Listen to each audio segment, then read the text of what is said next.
नमस्कार दोस्तों, स्वागत है आपके अपने YouTube चैनल ज्ञानदीप क्लासेस में। तो दोस्तों आज हमारा होने वाला है सोशल साइंस का सेट नंबर 2। जी हाँ दोस्तों, हमने सेट अगले क्लास में सेट नंबर 1 कर लिया था। आज हमारा है सेट नंबर 2। दोस्तों कॉपी कलम लेकर आप बैठ जाइए। आपको 40 क्वेश्चन में से दोस्तों मात्र 20 क्वेश्चन सही करके दिखाना है।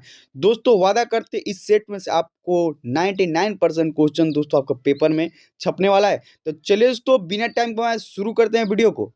दोस्तों आज का हमारा क्लास का फर्स्ट क्वेश्चन होने वाला है, राष्ट्रवाद की अवधारणा का जन्म किस घटना से माना जाता है। दोस्तों को बताना है राष्ट्रवाद की घटना के जन्म जो हुआ था उस समय, तो उस समय राष्ट्रवाद जब धारणा आई थी उस समय कौन सी घटना घटी थी।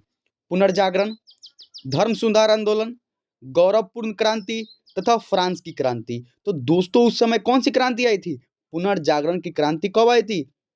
राष्ट्रवाद की अवधारणा की जन्म से ही दोस्तों पुनर्जागरण की क्रांति आई थी। आगे देखते हैं क्वेश्चन नंबर 44 में मेरा दिए गए मेटरनिक कौन था। दोस्तों आपको बताना है मेटरनिक कौन था। ऑप्शन नंबर ए में दिया गया ऑस्ट्रिया का चांसलर, ऑप्शन नंबर बी में दिया गया फ्रांस का सम्राट, ऑप्शन नंबर सी में दिया गया रूस का जार तथा ऑप्शन नंबर डी में दिया गया दोस्तों प्रसा का चांसलर। तो दोस्तों इसका राइट आंसर क्या हो जाएगा, मेटरनिक एक ऑस्ट्रिया का चांसलर था। तो इसका राइट आंसर क्या हो जाएगा दोस्तों, option number A is the right answer. चलिए दोस्तों आगे देखते हैं क्वेश्चन नंबर 45 में हमारा दी गई है, महात्मा गांधी को चंपारण आने का निमंत्रण किसने दिया था। दोस्तों आपको बताना है क्वेश्चन बहुत भी है दोस्तों, ये कॉम्पिटिटिव एग्जाम में भी पूछा जाता है और आपके पेपर में इस बार 2026 के पेपर में दोस्तों 100% एक क्वेश्चन छपने वाला है। दोस्तों महात्मा गांधी चंपारण यानी बिहार क्वेश्चन आ सकता है। दोस्तों महात्मा गांधी किसके बुलाए पे बिहार आए थे। तो दोस्तों इसका राइट आंसर क्या हो जाएगा, राजकुमार शुक्ल के द्वारा। किसके लिए आए थे दोस्तों, तीन काठिया प्रणाली को विरोध के लिए, जिसपे दोस्तों अंग्रेजों ने जबरदस्ती चंपारण के लोगों से क्या हुआ थे, नील की खेती करवाते थे। चलिए दोस्तों आगे देखते हैं, लखनऊ समझौता किस वर्ष हुआ। दोस्तों क्वेश्चन है आगे, लखनऊ समझौता किस वर्ष हुआ। ऑप्शन नंबर ए में दिया गया 1916, ऑप्शन नंबर बी में दिया गया 1918, ऑप्शन नंबर सी में दिया गया 1922 तथा ऑप्शन नंबर डी में दिया गया 1930। तो दोस्तों इसका राइट आंसर क्या हो जाएगा, option number A is the right answer. 1916 ईस्वी में लखनऊ समझौता हुआ था। दोस्तों आगे देखते हैं क्वेश्चन नंबर 47 की तरफ। क्वेश्चन नंबर 47 में हमारा दी गई है, भारत का डाक विभाग कितने जोनों में विभाजित है। दोस्तों को बताना है जो भारतीय डाक विभाग है उसमें कितने जोन है। ऑप्शन नंबर ए में 8, बी में 7, सी में 6 और तथा डी में 5। तो दोस्तों इसका राइट आंसर क्या हो जाएगा, option number A is the right answer. भारतीय डाक विभाग 8 जोनों में विभाजित है। दोस्तों आगे देखते हैं क्वेश्चन नंबर 48 की तरफ, बिहार की पहली रेल लाइन कौन थी। दोस्तों को बताना है बिहार की पहली रेल लाइन कौन थी, Martin line railway, East India railway, भारतीय रेल, बिहार रेल सेवा। तो दोस्तों इसका राइट आंसर क्या हो जाएगा, East India railway. Option number B is the right answer. सबसे पहले दोस्तों कौन रेल आया था, ईस्ट इंडिया रेलवे। चलिए दोस्तों आगे देखते हैं क्वेश्चन नंबर 49 में हमारा दी गई है, कहलगांव तापीय विद्युत परियोजना किस जिला में अवस्थित है। दोस्तों को बताना है कहलगांव जो तापीय विद्युत परियोजना स्थित है वो कहाँ पे स्थित है, बांका जिला, भागलपुर, वैशाली जिला तथा बक्सर जिला। तो दोस्तों इसका राइट आंसर क्या हो जाएगा, कहलगांव तापीय विद्युत परियोजना दोस्तों कहाँ है, भागलपुर में। Option number B is the right answer. चलिए दोस्तों आगे बढ़ते हैं क्वेश्चन नंबर 50 की तरफ, बिहार की राजधानी है। दोस्तों आपको बताना है क्वेश्चन देखिए कितना ऐसा ही क्वेश्चन दोस्तों आपको बोर्ड यानी फाइनल एग्जाम में पूछा जाता है, इतना इजी। नालंदा, पटना, राजगीर तथा आरा। तो दोस्तों एक क्वेश्चन का आंसर बताने योग्य ही नहीं है, आपको मालूम ही होगा बिहार की राजधानी कहाँ है दोस्तों, option number be the right answer, Patna.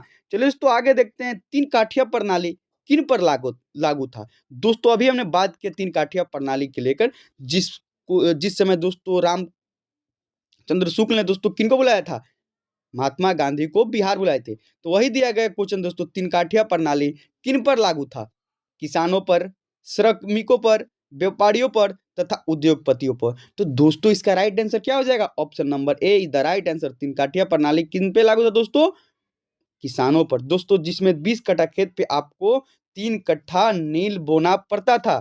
चलिए दोस्तों आगे बढ़ते हैं क्वेश्चन नंबर 52 की तरफ, इनमें कौन चिपको आंदोलन से संबंधित है। दोस्तों आपको बताना है वो कौन से व्यक्ति है जिनसे चिपको आंदोलन संबंधित है। तो इसका राइट आंसर क्या हो जाएगा दोस्तों? Sundarlal Bahuguna. Option number C is the right answer. चलिए दोस्तों आगे बढ़ते हैं क्वेश्चन नंबर 53 की तरफ। सुंदरवन किस राज्य में है? दोस्तों बताना है सुंदरवन किस राज्य में है। ऑप्शन नंबर ए में पश्चिम बंगाल, महाराष्ट्र, कर्नाटक तथा केरल। तो दोस्तों इसका राइट आंसर क्या हो जाएगा? सुंदरवन पश्चिम बंगाल यानी वेस्ट बंगाल में है। चलिए दोस्तों आगे बढ़ते हैं क्वेश्चन नंबर 54 की तरफ। क्वेश्चन नंबर 54 में दिया गया है दोस्तों हमारा, इसमें कौन लोहा कायक से? दोस्तों आपको बताना है कौन लोहा कायक से। लिग्नाइट, आगे दिया गया है दोस्तों बक्साइट, आगे दिया है हेमाटाइट तथा पाइराइट। तो दोस्तों इसका राइट आंसर क्या हो जाएगा? Option number see the right answer. लोहा का एक्स क्या है दोस्तों? हेमाटाइट। चलिए दोस्तों आगे बढ़ते हैं क्वेश्चन नंबर 55 की तरफ। निम्नलिखित में से खनिज के साथ प्राकृतिक गैस पाई जाती है। दोस्तों आपको बताना है कहाँ प्राकृतिक गैस पाई जाती है। तो दोस्तों इसका राइट आंसर क्या हो जाएगा? चलिए जानते हैं। ऑप्शन ए में दिया है कोयला, ऑप्शन नंबर बी में दिया है चूना पत्थर, पेट्रोलियम तथा यूरेनियम। तो दोस्तों इसका राइट आंसर क्या हो जाएगा? Option number C is the right answer. खनिज के साथ प्राकृतिक गैस कहाँ पाई जाती है? पेट्रोलियम में। चलिए दोस्तों आगे बढ़ते हैं क्वेश्चन नंबर 56 की तरफ। गोविंद सागर कृत्रिम जलाशय संबंधित है। दोस्तों आपको बताना है जो गोविंद सागर कृत्रिम जलाशय है वो किस बांध से संबंधित है। ऑप्शन ए में दिया गया रिहंद बांध, हीराकुंड बांध, भाखड़ा नांगल बांध, नौरौरा बांध। तो दोस्तों इसका राइट आंसर क्या हो जाएगा? भाखला नांगल बांध से कौन संबंधित है दोस्तों? गोविंद सागर कृत्रिम जलाशय। आगे बढ़ते हैं क्वेश्चन नंबर दोस्तों 57 की तरफ। प्राकृतिक गैस पाई जाती है। दोस्तों आपको बताना है प्राकृतिक गैस कहाँ पाई जाती है? यूरेनियम के साथ, कोयला के साथ, खनिज तेल के साथ तथा चूना पत्थर के साथ। तो दोस्तों इसका राइट आंसर क्या हो जाएगा? खनिज तेल के साथ क्या पाई जाती है दोस्तों? प्राकृतिक गैस। चलिए दोस्तों आगे बढ़ते हैं क्वेश्चन नंबर 58 की तरफ। दोस्तों क्वेश्चन नंबर 58 में दिया है रेल वक्र सॉफ्ट कहाँ स्थित? दोस्तों आपको बताना है रेल वक्र सॉफ्ट कहाँ स्थित है। ऑप्शन नंबर ए में दिया है दोस्तों जमालपुर, भागलपुर, मुंगेर तथा पटना। तो दोस्तों इसका राइट आंसर क्या हो जाएगा? जमालपुर में क्या स्थित है दोस्तों? रेल वक्र सप्र सॉफ्ट। जी हाँ दोस्तों आगे बढ़ते हैं क्वेश्चन नंबर 59 में दिया है पक्की सड़कों की लंबाई की दृष्टि से प्रथम स्थान कौन सा राज्य है? दोस्तों आपको बताना है पक्की सड़कों की लंबाई की दृष्टि से प्रथम स्थान पर कौन सा राज्य है? बिहार राज्य, महाराष्ट्र, तमिलनाडु तथा केरल। तो दोस्तों इसका राइट आंसर क्या हो जाएगा? महाराष्ट्र हो जाएगा। पक्की सड़क की दोस्तों लंबाई के हिसाब से सर्वोच्च यानी प्रथम स्थान पे कौन सा राज्य है? महाराष्ट्र। चलिए दोस्तों आगे बढ़ते हैं क्वेश्चन नंबर 60 में दिया है आईएसआई का प्रतीक हमारी रक्षा करती है। दोस्तों बताना है जो आईएसआई का प्रतीक हमारी रक्षा करती है वो क्या है? नकली और गैर मानक उत्पादों से, विक्रेताओं और गलत सामान देने से, घटिया वस्तुओं से तथा इनमें से सभी। तो दोस्तों इसका राइट आंसर क्या हो जाएगा? Option number A is the right answer. नकली और गैर मानक उत्पादकों से हमें क्या हो जाती है? आईएसआई प्रतीक हमारी रक्षा करती है। चलिए दोस्तों आगे बढ़ते हैं क्वेश्चन नंबर 61 में दी गई हमारी राष्ट्रीय ग्रामीण रोजगार गारंटी योजना किस महापुरुष के नाम पर है? दोस्तों एक क्वेश्चन अब आपको बता रहे हैं 100% इस बार 2026 में एग्जाम में देखने को मिलेगा दोस्तों। महात्मा गांधी, चलिए दोस्तों हम तो आंसर ही बोल दिए पहले। दोस्तों इसका पूरा नाम है महात्मा गांधी रोजगार गारंटी योजना, जिसका नाम दोस्तों अभी चेंज करके हाल ही में रख दिया गया है जी राम जी। जी हाँ दोस्तों इसका महात्मा गांधी क्वेश्चन आ भी सकता है दोस्तों कि राष्ट्रीय ग्रामीण रोजगार गारंटी योजना यानी महात्मा गांधी रोजगार गारंटी योजना का नया नाम क्या है? तो दोस्तों इसका नया नाम क्या है? जी राम जी इसका नया नाम है। चलिए दोस्तों आगे बढ़ते हैं क्वेश्चन नंबर 62 की तरफ। प्रत्यक्ष कर के अंतर्गत निम्न में से किसे शामिल किया गया है? दोस्तों बता दें प्रत्यक्ष कर के अंतर्गत किसे शामिल किया गया है? आयकर को, उत्पाद कर को तथा बिक्री कर को तथा इनमें से कोई नहीं। तो दोस्तों इसका राइट आंसर क्या हो जाएगा? आयकर को दोस्तों क्या कहता है? प्रत्यक्ष कर। चलिए दोस्तों आगे बढ़ते हैं क्वेश्चन नंबर 63 की तरफ। निम्न में से कौन प्राथमिक क्षेत्र है? दोस्तों आपको बताना है प्राथमिक क्षेत्र किसे कहते हैं। दोस्तों हर एक विद्यार्थी का कंफ्यूजन होता है प्राथमिक क्षेत्र, द्वितीयक क्षेत्र तथा तृतीयक क्षेत्र। तो दोस्तों आज हम इस कंफ्यूजन को दूर करने वाले हैं। दोस्तों इसका राइट आंसर क्या होगा? चलिए जानते हैं ऑप्शन से। सेवा क्षेत्र, कृषि क्षेत्र, औद्योगिक क्षेत्र तथा इनमें से कोई नहीं। तो दोस्तों इसका राइट आंसर क्या हो जाएगा? कृषि क्षेत्र प्राथमिक सेवा क्षेत्र है दोस्तों। वही बात करें दोस्तों द्वितीयक क्षेत्र की, तो द्वितीयक क्षेत्र में हो जाएगा दोस्तों औद्योगिक क्षेत्र। कल कारखाना। दोस्तों तृतीय क्षेत्र की बात करें तो क्या होगा दोस्तों, नौकरी पेशा वाले लोग को तृतीय क्षेत्र या सेवा क्षेत्र कहा जाता है। आगे बढ़ते हैं, क्वेश्चन नंबर 64 में हमारा दी गई है, कृषि सुखाड़ होता है। दोस्तों आपको बताना है कृषि सुखाड़ क्यों होता है? जल के अभाव के कारण, मिट्टी के नमी के अभाव के कारण, मिट्टी के अवयव के कारण तथा मिट्टी के लवणता के कारण। तो दोस्तों इसका राइट आंसर क्या हो जाएगा? ऑप्शन नंबर बी, मिट्टी के नमी के अभाव के कारण दोस्तों क्या होता है? कृषि सुखाड़ की समस्या उत्पन्न होती है। चलिए दोस्तों आगे बढ़ते हैं, क्वेश्चन नंबर 65 में दिया गया है, विनिमय का सर्वोच्च माध्यम क्या है? दोस्तों बताना है विनिमय का सर्वोच्च माध्यम क्या है? ऑप्शन ए में दिया गया वस्तु, बी में चेक, मुद्रा तथा हुंडी। तो दोस्तों इसका सर्वोच्च यानी क्रय विक्रय में आप समझिए दोस्तों, लेना और देना, मतलब मान लीजिए किसी वस्तु को किनने और बेचने के लिए क्या माध्यम है? तो इसका राइट आंसर क्या हो जाएगा दोस्तों? जल्दी जल्दी बताइए कमेंट बॉक्स में दोस्तों। इसका राइट आंसर हो जाएगा दोस्तों क्या? मुद्रा, मनी, पैसा। चलिए दोस्तों आगे बढ़ते हैं क्वेश्चन नंबर 66 की तरफ। मुद्रा का कार्य है, दोस्तों आपको बताना है मुद्रा का कार्य क्या है? ऑप्शन ए में दिया है मूल्य का मापन, मूल्य का संचय, दोस्तों सी में दिया है विलंबित भुगतान तथा इनमें से सभी। तो दोस्तों इसका राइट आंसर क्या हो जाएगा? Option number D is the right answer, मूल्य का मापन, मूल्य का संचय तथा विलंबित भुगतान। ये तमाम कार्य किसका है दोस्तों? मुद्रा का। चलिए दोस्तों आगे बढ़ते हैं, क्वेश्चन नंबर 67 में दी गई है, भारत में वैश्वीकरण की प्रक्रिया कब शुरू हुई? दोस्तों आपको बताना है भारत में वैश्वीकरण की प्रक्रिया कब शुरू हुई थी? 1991 में, 1980 में, 1992 में तथा 1996 में। तो दोस्तों इसका राइट आंसर क्या हो जाएगा? 1991 ईस्वी में भारत में वैश्वीकरण की प्रक्रिया शुरू हुई थी दोस्तों। आगे बढ़ते क्वेश्चन नंबर 78 की तरफ, 68 की तरफ, भारत में राष्ट्रीय उपभोक्ता दिवस कब मनाया जाता है? दोस्तों क्वेश्चन बहुत भी है, आपको बता दें दोस्तों जितने भी ऑनलाइन कंपटीशन एग्जाम होता है दोस्तों, इन तमाम क्वेश्चनों को पूछा जाता है। जैसे दोस्तों बिहार पुलिस, एसएसजीडी, दोस्तों एक क्वेश्चन देखिए आपको यहीं पे मिल जा रहा है। तो चलिए दोस्तों आगे जानते हैं इसका आंसर क्या होने वाला है। 25 जनवरी, 14 अगस्त, 15 दिसंबर तथा 24 दिसंबर। तो दोस्तों इसका राइट आंसर क्या हो जाएगा? 24 दिसंबर को क्या मनाया जाता है दोस्तों? राष्ट्रीय उपभोक्ता दिवस। चलिए दोस्तों आगे बढ़ते हैं क्वेश्चन नंबर 69 की तरफ। 17वीं लोकसभा चुनाव किस वर्ष हुआ? दोस्तों बताना है जो 17वीं लोकसभा चुनाव हुआ वो किस वर्ष हुआ? 1914 में, 2019 में, 1909 में तथा 1905 में। तो दोस्तों इसका राइट आंसर क्या हो जाएगा? 17वीं लोकसभा का चुनाव कब हुआ था दोस्तों? 2019 ईस्वी में 17वीं लोकसभा का चुनाव हुआ था, जिसमें दोस्तों प्रधानमंत्री कौन बने थे? हमारे नरेंद्र मोदी। चलिए दोस्तों आगे बढ़ते हैं, आगे दिया गया क्वेश्चन, भारत के राष्ट्रीय स्तर पर पंचायत राज की स्थापना कब हुई थी? दोस्तों आपको बताना है भारत में राष्ट्रीय स्तर पर यानी पंचायती राज की स्थापना कब हुई थी? 1992 में, 1969 में, 1979 में तथा 1989 ईस्वी में। तो दोस्तों इसका राइट आंसर क्या हो जाएगा? 1992 ईस्वी में भारत में पंचायती राज की व्यवस्था की गई थी दोस्तों।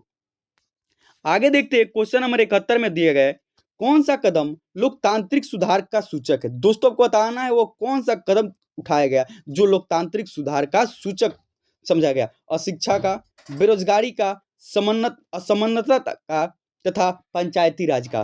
तो दोस्तों इसका राइट आंसर क्या हो जाएगा? पंचायती राज का कदम 1991 में दोस्तों जब उठाया गया, 1992 में जब उठाया गया दोस्तों, तो वो लोकतांत्रिक सुधार का पहला कदम माना गया।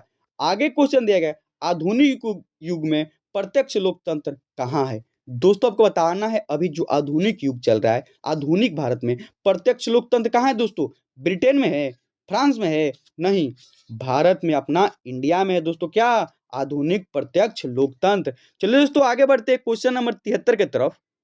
आगे क्वेश्चन दिया गया है, वर्तमान में भारत में कितने केंद्र शासित प्रदेश है? दोस्तों आपको बताना है वर्तमान में भारत में कितने केंद्र शासित प्रदेश है? ऑप्शन नंबर ए में दिया है 7, ऑप्शन नंबर बी में दिया है 9 तथा ऑप्शन नंबर सी में दिया है 8 तथा ऑप्शन नंबर डी में दिया है 10। तो दोस्तों इसका राइट आंसर क्या हो जाएगा? Option number see the right answer. Bharat में कितने टोटल राज्य है, केंद्र शासित प्रदेश दोस्तों?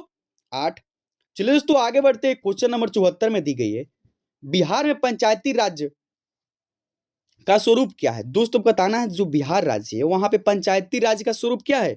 ग्राम पंचायत, पंचायत समिति, जिला परिषद तथा इनमें से सभी। तो दोस्तों इसका राइट आंसर क्या हो जाएगा, इनमें से सभी। बिहार राज्य में दोस्तों ग्राम पंचायत, पंचायत समिति, जिला परिषद तथा इनमें से सभी क्रियाओं को देखा जाता है। चलिए दोस्तों आगे देखते हैं, क्वेश्चन नंबर 75 में दिए गए 17वीं लोकसभा में महिला की संख्या कितनी थी। दोस्तों बताना है जो 17वीं लोकसभा का चुनाव हुआ था उस समय महिला की संख्या कितनी थी।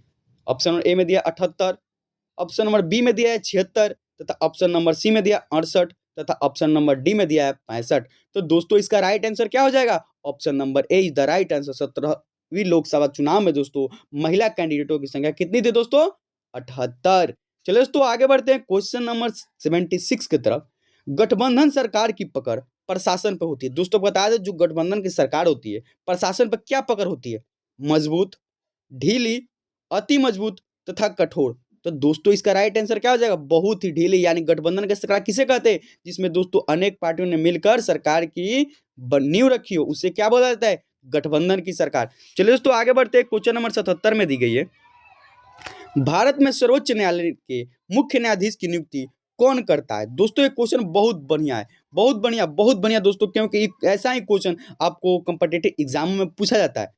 तो इसका राइट आंसर क्या हो जाएगा दोस्तों, ऑप्शन नंबर ए में दिया है प्रधानमंत्री, राष्ट्रपति, संसद तथा उपराष्ट्रपति। तो दोस्तों उच्च न्यायालय के मुख्य न्यायाधीश को शपथ कौन दिलाता है दोस्तों, तो इसका राइट आंसर हो जाएगा दोस्तों राष्ट्रपति। राष्ट्रपति दोस्तों शपथ दिलाते हैं। चलिए दोस्तों आगे देखते हैं, क्वेश्चन नंबर 78 में दिए गए भारतीय योजना आयोग के प्रथम अध्यक्ष कौन थे। दोस्तों बताना है जो भारतीय योजना आयोग है इसके अध्यक्ष कौन थे, मोरारजी देसाई, लाल बहादुर शास्त्री, पंडित जवाहरलाल नेहरू तथा राजीव गांधी। तो दोस्तों इसका राइट आंसर क्या हो जाएगा, भारतीय योजना आयोग के अध्यक्ष पंडित जवाहरलाल नेहरू थे दोस्तों। चलिए दोस्तों आगे बढ़ते हैं, क्वेश्चन नंबर 79 की तरफ। जर्मनी का एकीकरण कब हुआ था। दोस्तों एक क्वेश्चन बहुत भी आई है, जर्मनी का एकीकरण कब हुआ था, 1890 में, 1848 में, 1871 में तथा 1870 ईस्वी में। तो दोस्तों इसका राइट आंसर क्या हो जाएगा, 1871 ईस्वी में जर्मनी का एकीकरण हुआ था दोस्तों। आगे क्वेश्चन दिया गया है, अर्थव्यवस्था के किस क्षेत्र से हरित क्रांति संबंधित है। दोस्तों एक क्वेश्चन बहुत बढ़िया है, बहुत बढ़िया दोस्तों, बहुत बढ़िया, बहुत VVI भी है दोस्तों। प्राथमिक क्षेत्र से, प्राथमिक क्षेत्र मतलब क्या बोलो दोस्तों, प्राथमिक क्षेत्र बोले तो कृषि क्षेत्र, द्वितीय क्षेत्र बोले तो दोस्तों औद्योगिक क्षेत्र, तृतीय क्षेत्र बोले यानी सेवा क्षेत्र या नौकरी पेशा, इसमें दोस्तों कौन आते हैं, तृतीय क्षेत्र में, इनमें से कोई नहीं। तो दोस्तों इसका राइट आंसर क्या हो जाए, हरित क्रांति का संबंध किससे है दोस्तों, प्राथमिक क्षेत्र यानी कृषि से। तो दोस्तों आज का सेशन हमारा कैसा लगा दोस्तों, अगर हमारा सेशन अच्छा लगा तो हमारे चैनल को लाइक और सब्सक्राइब करना ना भूले। ऐसे ही दोस्तों दमदार क्वेश्चन को देखने के लिए हमारे चैनल से जुड़ना ना भूले। मिलते हैं नेक्स्ट वीडियो में नेक्स्ट जानकारी के साथ। जय हिंद।